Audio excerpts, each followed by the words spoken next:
Good morning, class 9. Good morning, ma'am. How are you all? We are fine. Fine, very good.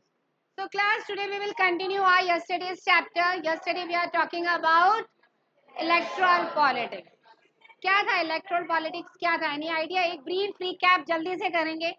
आप जल्दी जल्दी बताते जाएं तो हम आगे प्रोसीड करेंगे. ठीक है, थोड़ा सा रिकैप ले लेते हैं. पहले हमने कल पढ़ा था कि why the elections are needed. एक छोटी सी केस स्टडी ली थी. किसकी ली थी? हरियाणा के देवीलाल जी की. वहां पर बहुत टाइम से कांग्रेस चल रही थी. देवीलाल जी उनके अपोज में खड़े हुए. उन्होंने एक अपनी पार्टी बनाई. किस नाम से? लोकदल. किस नाम से? लोकदल. उन्होंने लोगों को ये एश्योरेंस दिलाया था कि मैं बिजनेसमैन और फार्मर्स का जो लोन है उसको वेव करवा दूंगा. और वो सक्सेस हुए. वो जीत गए इलेक्शन के अंदर और उनकी खुद की पार्टी बन गई. वो चाहते थे कि मैं सभी लोगों को न्याय दिलवाऊं. क्या दिलवाऊं? न्याय दिलवाऊं. उनका मेन था कि मैं जो स्ट्रगल कर रहा हूँ अपनी लाइफ में, किसके लिए स्ट्रगल कर रहा हूँ? जस्टिस के लिए. किसके लिए? जस्टिस के लिए. वो जीत गए. 5 साल उनकी जो हम कहें कि गवर्नमेंट थी वो बहुत अच्छी चल रही थी. लेकिन 5 साल के बाद दोबारा इलेक्शंस हुए. लेकिन अनफॉर्चुनेटली वो इस इलेक्शन में हार गए और वापस क्या आ गई हरियाणा में? कांग्रेस. तो हमने एक केस स्टडी ली थी कल. इसलिए ली थी कि हम ये जान सकें कि इलेक्शन हमारी डेमोक्रेसी को रन करने के लिए, हमारी कंट्री को रन करने के लिए आखिर ज़रूरी क्यों है. इलेक्शन क्यों करवाने हैं, इसकी ज़रूरत क्यों है, इसमें कौन कौन पार्टिसिपेट कर सकता है, इलेक्शन कैसे होनी चाहिए. कल हमने ये पढ़ा था. चलिए आगे चलें.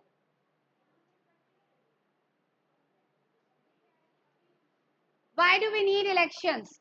इलेक्शंस की ज़रूरत क्यों हुई? हमने क्या करते हैं? एक रिप्रेजेंटेटिव को चुनते हैं. वो रिप्रेजेंटेटिव क्या करता है?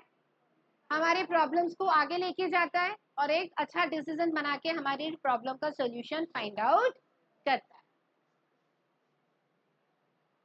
What makes an election democratic? ऐसे क्या होता है कि इलेक्शन हमारे डेमोक्रेटिक होनी चाहिए. हमने कल बात करी थी one vote one value. One vote one value हमें ये आइडेंटिफाई करवाता है कि हमारी भी कोई आइडेंटिटी है. हमारा वोट हमारे लिए कितना मैटर करता है, हमारी कंट्री के लिए, हमारी पॉलिटिकल पार्टीज के लिए कितना मैटर करता है. लेकिन ये यहाँ पर ये भी मैटर करता है कि हम हमारी पार्टी से कितने सेटिस्फाई हैं. कई पार्टीज, जैसे मैंने कल आपको बताया था, कई पार्टीज क्या होती है इलेक्शन के वक्त आती है, क्या करती है? प्रोमिस करती है कि हम आपके लिए ये करेंगे, हम आपके लिए ये करेंगे. ऐसे प्रोमिस जो कभी फुलफिल नहीं होते. और कुछ होते हैं कि हमारी प्रोमिस को फुलफिल करते हैं, हमें आगे लेके जाते हैं. तो हम क्या चाहते हैं कि ऐसी पार्टी हमेशा रूलिंग पार्टी रहे. राइट. फिर मैंने अगर आपको क्वेश्चंस दिए थे, कर लिए सभी ने? इसका रिप्लाई आप मुझे कमेंट बॉक्स में देंगे. Okay. It is good to have political competition. क्या एक ही पार्टी हमेशा चलेगी? तो क्या हमारी सरकार रन कर पाएगी? विन विन सिचुएशन कभी भी नहीं होना चाहिए. एक कंपटीशन होना चाहिए, ऐसा कंपटीशन लेकिन हेल्दी कंपटीशन. कैसा कंपटीशन? एक हेल्दी कंपटीशन होना चाहिए जिसके अंदर हम फ्री एंड फेयर इलेक्शंस करवा सकें.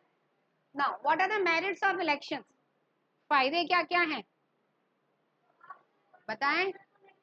First, political leaders know what is good for the people. एक पॉलिटिकल लीडर जो काफी टाइम से पॉलिटिक्स में है, लोगों के साथ कनेक्टेड है, जुड़ा हुआ है, तो उसको पता होता है कि आम जनता क्या चाहती है, आम जनता डेली क्या प्रॉब्लम फेस करती है. हमारे जो मेन हेड है वो तो नहीं जानते. उनको कैसे पता पड़ता है? ऐसे रिप्रेजेंटेटिव जिसे हम चूज करते हैं, जो हमसे जुड़ा हुआ है. राइट. तो political leader know what is good for the people. Then try and improve the knowledge and character of the political leader. हर एक पॉलिटिकल लीडर क्या चाहता है? अपने आप को हर ईयर, हम कहें डे बाय डे, अपने आप को इम्प्रूव करना. मैं लोगों के हित के लिए ज्यादा से ज्यादा काम कर सकूं. आते तो एकदम से लीडर नहीं बन जाते. एक लीडरशिप क्वालिटी चाहिए होती है. वो लीडरशिप क्वालिटी क्या कहलाएगी? भाई आज आपको मॉनिटर बनाया जाता है तो कुछ आपके अंदर स्किल्स देख के बनाया जाता है. आपको कोई रिस्पॉन्सिबिलिटी दी जाती है तो आपके स्किल्स को देख के दी जाती है. वैसे ही हम यहाँ पर एक लीडर चूज करते हैं उसकी स्किल्स को देख के, उनकी क्वालिटी को देख के. तो हर पॉलिटिकल लीडर जो आगे बढ़ना चाहता है वो अपने आप को इम्प्रूव करने की कोशिश करता है। What are the demerits of elections? कल हमने पढ़ा था कि कई बार पॉलिटिकल पार्टीज के अंदर जो कैंडिडेट्स हैं वो डर्टी ट्रिक्स यूज करके इलेक्शन जीत जाते हैं। कल हमने जैसे बात पढ़ी थी, ब्राइब दे देते हैं, होता है कई बार ब्राइब देके उन लोगों को खरीद लिया जाता है। कई बार एक जो पॉलिटिकल पार्टी है वो टू पार्ट्स में डिवाइड हो जाती है, कुछ मेजॉरिटी हो जाती है और कुछ माइनॉरिटी ग्रुप हो जाते हैं। तो माइनॉरिटी ग्रुप्स जो रिसोर्सफुल नहीं है, पावरलेस है, उनके पास कोई सोर्स नहीं है, तो वो क्या करते हैं, इलेक्शन के अंदर हार जाते हैं। आ रही बात समझ में? What is our system of election? हमारा क्या सिस्टम है इलेक्शन का? कल हमने ये भी पढ़ा था। क्या पढ़ा था? लोकसभा राज्यसभा के बारे में पढ़ा था कि कितने मेंबर्स इलेक्टेड होते हैं, कितने मेंबर्स हमारे नॉमिनेटेड होते हैं, इनका टाइम पीरियड कितने टाइम के लिए होता है। फिर हमने इलेक्शंस पढ़े थे कि इलेक्शंस कितने तरह के होते हैं। There are two types of elections. What are they? General and by election. What are the general elections? General elections जो हमारी कॉन्स्टिट्यूएंसीज में एक साथ या कुछ इंटरवल्स के समय में होते हैं, और बाय इलेक्शंस होते हैं जो इमरजेंसी में करवाए जाते हैं। किस केस में? या तो सीट वैकेंट हो, या डेथ, या रेजिग्नेशन। उसके बाद हमारा आता है इलेक्टोरल कॉन्स्टिट्यूएंसीज। इलेक्टोरल कॉन्स्टिट्यूएंसीज क्या होती है? एरिया वाइज हम रिप्रेजेंटेटिव्स को चूज करते हैं। एरिया वाइज हम रिप्रेजेंटेटिव्स को चूज करते हैं। देखिए, हम सभी जाके एक रिप्रेजेंटेटिव नहीं बन सकते कि हर एक फैमिली से, हर एक घर से आप एक एक रिप्रेजेंटेटिव ले आओ। That could not be possible. इसलिए हमारे यहाँ पे सीट्स लिमिटेड रखी गई हैं। ठीक है, हर एक एरियाज में से एक कॉन्स्टिट्यूएंट चुना जाता है जिसको हम कहते हैं पार्षद। क्या कहते हैं? पार्षद। इंग्लिश में बोलते हैं काउंसलर। क्या बोलते हैं? काउंसलर। फिर ये हमने कर लिया था। हमने 3 टायर स्ट्रक्चर पढ़ लिया था। क्या है हमारे गवर्नमेंट का 3 tyre structure? Central level, state level and local level. इसको हम क्या नाम देते हैं? फेडरलिज्म। क्या नाम देते हैं? फेडरलिज्म।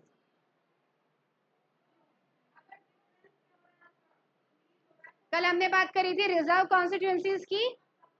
रिजर्व कॉन्स्टिट्यूएंसीज में reservation.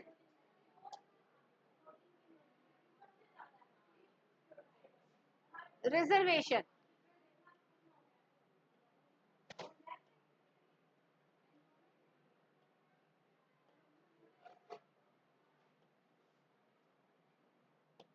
Reservation of seats. Needs of reserve constituencies किनको दी गई थी? कल भी हमने बात करी थी कि हमारी सोसाइटी के ऐसे वीकर सेक्शंस जो अपने आप को एलिनेटेड समझते हैं, उनको लगता है कि हमें कोई राइट्स नहीं है। हालांकि हमें पता है कि चाहे माइनॉरिटी ग्रुप हो चाहे मेजॉरिटी ग्रुप हो, सभी को कॉन्स्टिट्यूशन ने इक्वल लॉ प्रोवाइड करे हैं। क्लियर है ये बात? कोई डिस्क्रिमिनेशन नहीं है। लेकिन फिर भी वो अपने आप को क्या समझते हैं कि हमारा कॉन्स्टिट्यूंसीज में कोई रोल नहीं है, हमारी कोई आइडेंटिटी नहीं है। तो what they had demanded? They demanded the reservation. What they demanded? Reservation. Reserve seats, yesterday we read that 79 seats in Lok Sabha for the scheduled caste, 41 seats in Lok Sabha for scheduled tribes and others for OBC. Government की responsibilities. Government की क्या क्या responsibilities होती हैं?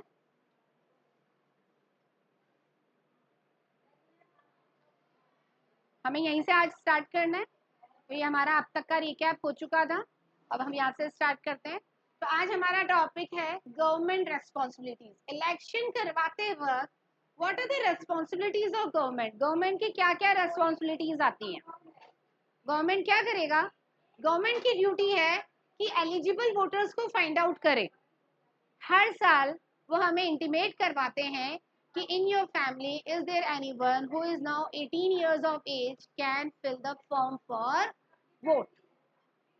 वो हमें हर बार remind करवाते हैं कि अगर आपकी फैमिली में कोई भी पर्सन, कोई भी बॉय या गर्ल 18 एज का हो गया है तो वो वोट कैंडिडेट्स के लिए अप्लाई करे, वोटिंग लिस्ट में अपना नाम ऐड करवाए, जरूरी है। Add the name of a person attain voting age to the voters list and delete the those who were dead. और जिनकी डेथ हो गई है, जो सरवाइव नहीं करते हैं, उनका नाम वोटिंग लिस्ट में से डिलीट कर दी जाए। आ रही है बेटा बात समझ में? भाई जो अब नहीं है, सरवाइव नहीं कर रहे हैं, उनका नाम तो क्या होता है, वोटिंग लिस्ट में से हटता जाता है। और ऐसे बच्चे जो अब 18 के हो गए हैं, उनका नाम इसमें ऐड कर दिया जाता है। जैसे आप लोग हो, अब 14-15 के हो गए तो 3 इयर्स और 3 इयर्स के बाद आप लोगों का नाम भी क्या होगा, वोटिंग लिस्ट में ऐड होगा। A complete vision of the list every after 5 year, हर 5 साल के अंदर ये नई लिस्ट तैयार करवाई जाती है। अगर इस दौरान, इस 5 साल के अंदर भी अगर आप 18 इयर्स के हो जाते हैं तो आप इनको इंटीमेट करवा सकते हैं कि हमारा नाम भी वोटिंग लिस्ट में ऐड करिए। इसके लिए एक वेबसाइट अवेलेबल है। Voter can require to take election photo identity card. EPIC card के बारे में हमने बात करी थी, याद करिए, कौन सी क्लास में, 8th क्लास में एपिक कार्ड की बात करी थी। इलेक्शन फोटो आइडेंटिटी कार्ड, ऐसा आइडेंटिटी कार्ड जिसके अंदर आपका पिक होता है, आपका पिक्चर होता है उसके अंदर, जिससे आपकी आइडेंटिटी छुपाई नहीं जा सकती, इसमें फ्रॉड होने का कोई चांस नहीं होता। फिर कई बार होता है ना, हम इलेक्शन 2 बार दिए आते हैं, वोट 2 बार दिए आते हैं, तो वो पॉसिबिलिटी नहीं है। क्यों? क्योंकि अब एपिक कार्ड आ गए हैं जिसके अंदर आपका फोटो भी मेंशन होता है, आपकी आइडेंटिटी प्रूफ होती है आपके फेस की। क्लियर है यहाँ तक?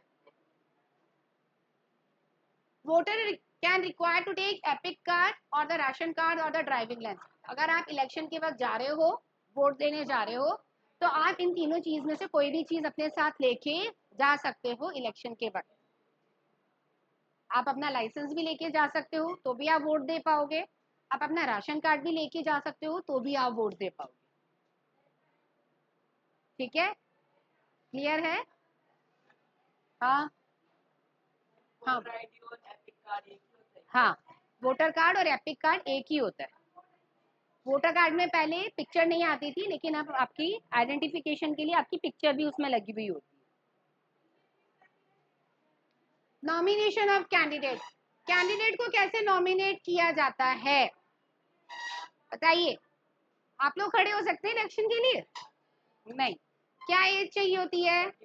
25 years of age. Minimum age age a candidate खड़े होने के लिए आपकी एज होनी चाहिए 25, और वोट देने के लिए 18।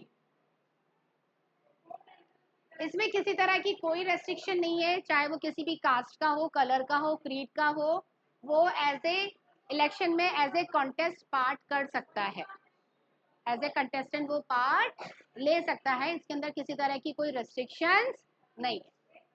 देन आता है, अगर आपके पास आपका कोई क्रिमिनल रिकॉर्ड है, अगर आपका कोई क्रिमिनल रिकॉर्ड है, पुलिस स्टेशन में आपके नाम पे मान लीजिए एक एफआईआर भी है, तो भी आप एलिजिबल नहीं हैं। एज ए कैंडिडेट कॉन्टेस्ट आप इसके अंदर पार्टिसिपेट नहीं कर सकते, आपका कोई क्रिमिनल रिकॉर्ड नहीं होना चाहिए। Political parties nominate candidate, he should have party support and symbol.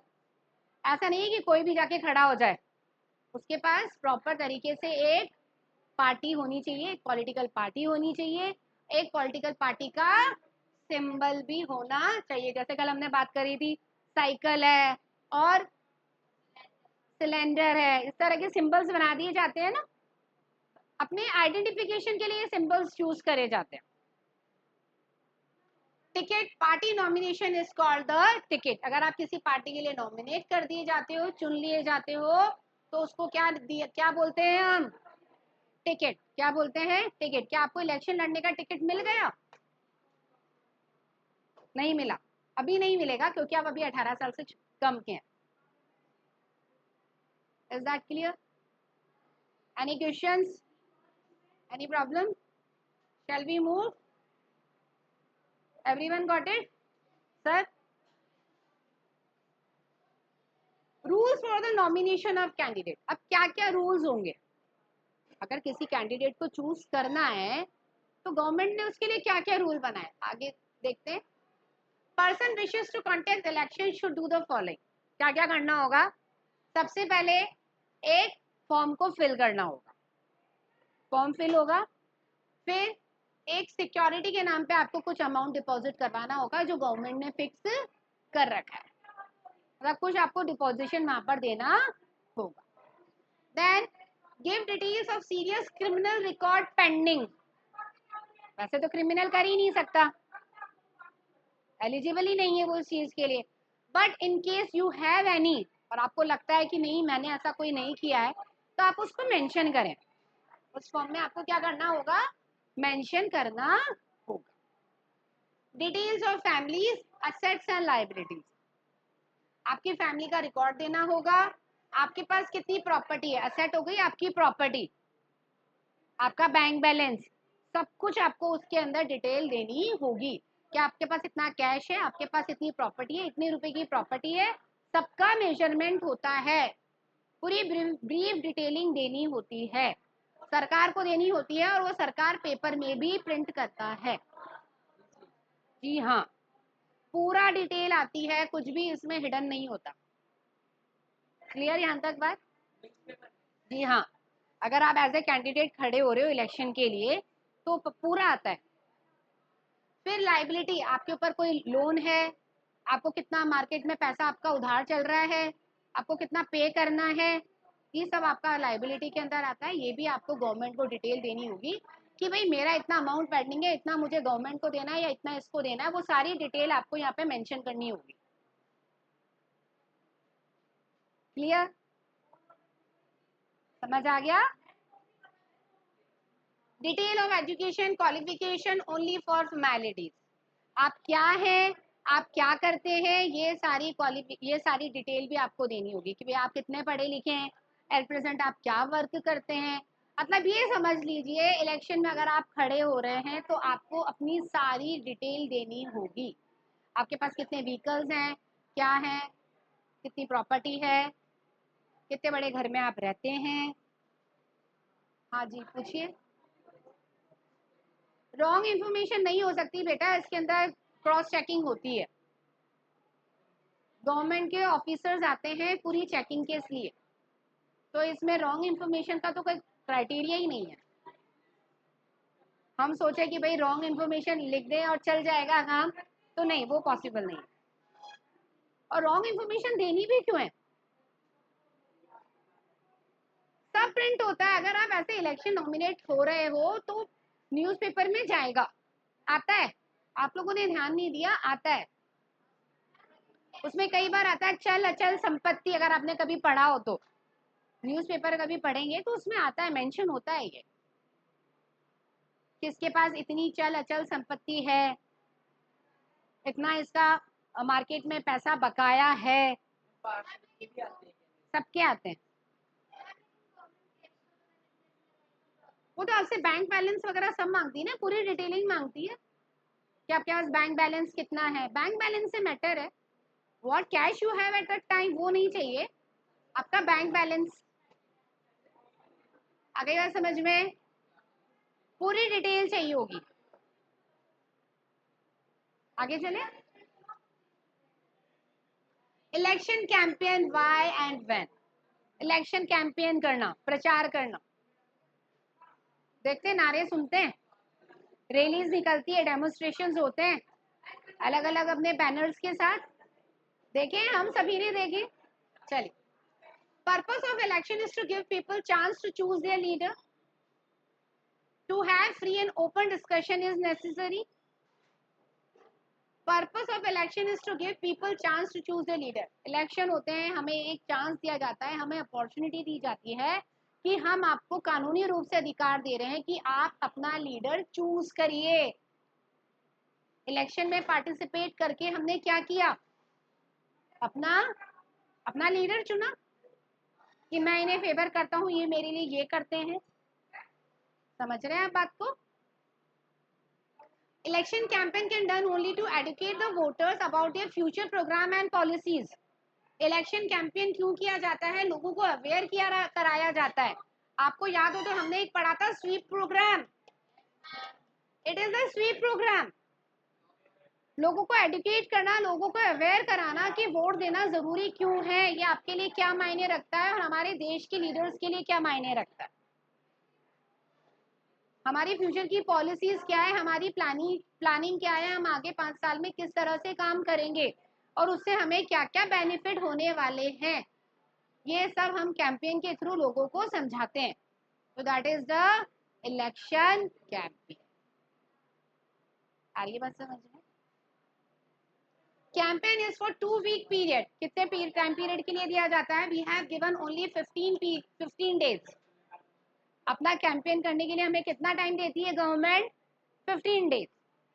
It is done between the announcement of the final list of the candidates and the date of polling. जिस दिन आपका नाम आ गया list में और कब इलेक्शन है उसके बीच के आपको 15 डेज दिए जाते हैं अपना प्रचार करने के लिए, अपना कैंपेन करने के लिए, लोगों को समझाने के लिए कि आप हमें वोट क्यों दें, हम क्या करेंगे। जी हाँ, सिर्फ 15। उसके बाद कोड ऑफ कंडक्ट लग जाता है, उसको कहते हैं आचार संहिता।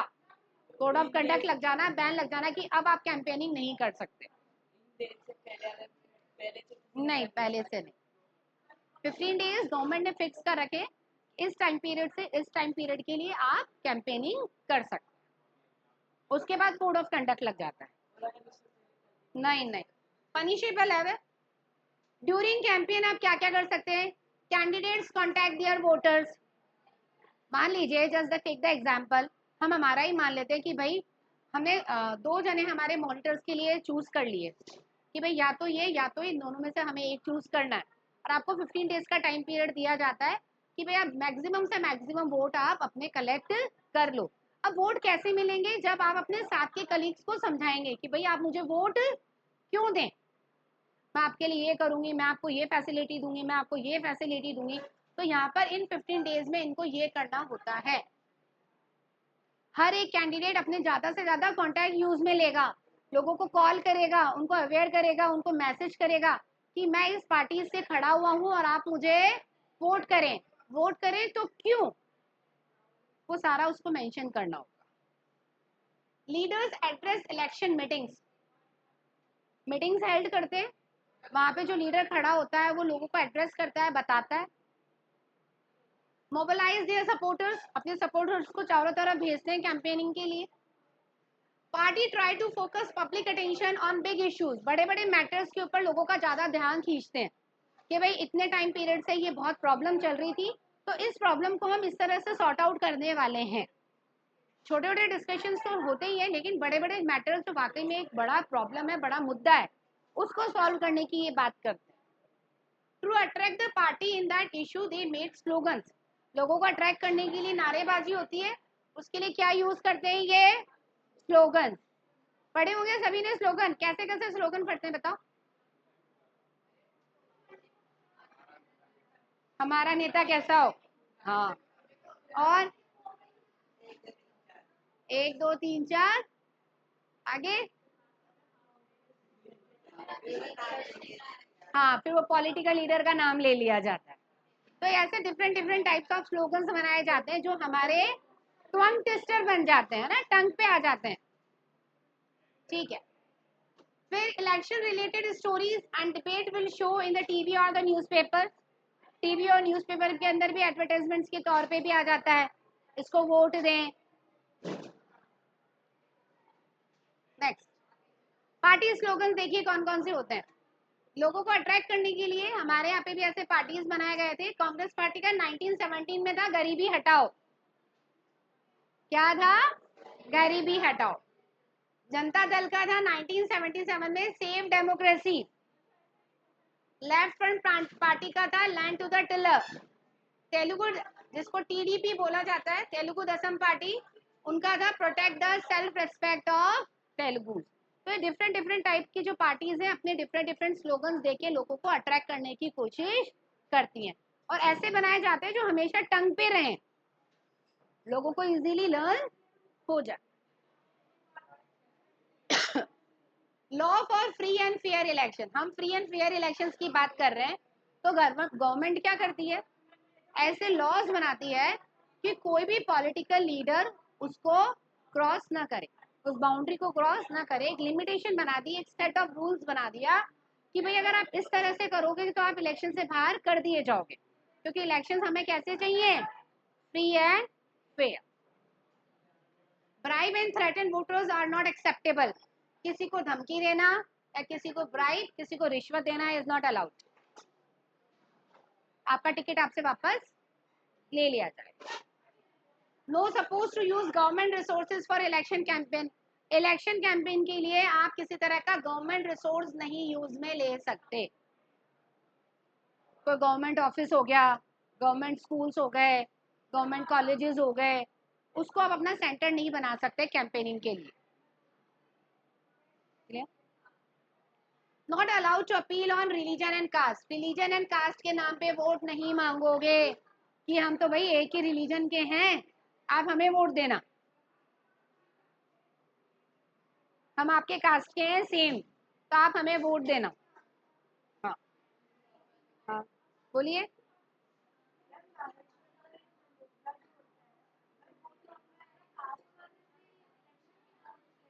तो ये गलत है ना, वो यही तो कह रहे हैं कि आप ऐसा ना करें, रिलीजन एंड कास्ट के नाम पे वोट नहीं मांगे। You are not allowed, not allowed.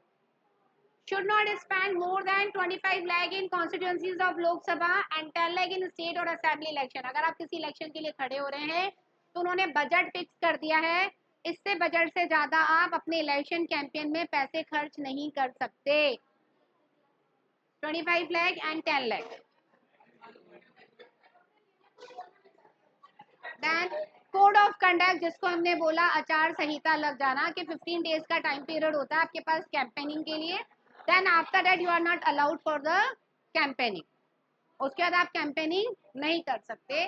Set of rules and guidelines, क्योंकि उसके बाद गाइडलाइंस दे दी जाती है आपको, हर पॉलिटिकल पार्टीज को गाइडलाइन दे दी जाती है कि भाई बस अब स्टॉप, अब आप इतना ज्यादा कैंपेनिंग करना अलाउड नहीं है, स्लोगन्स अलाउड नहीं है, रैलीज अलाउड नहीं है, आप अपना प्रचार करना बंद कर दें।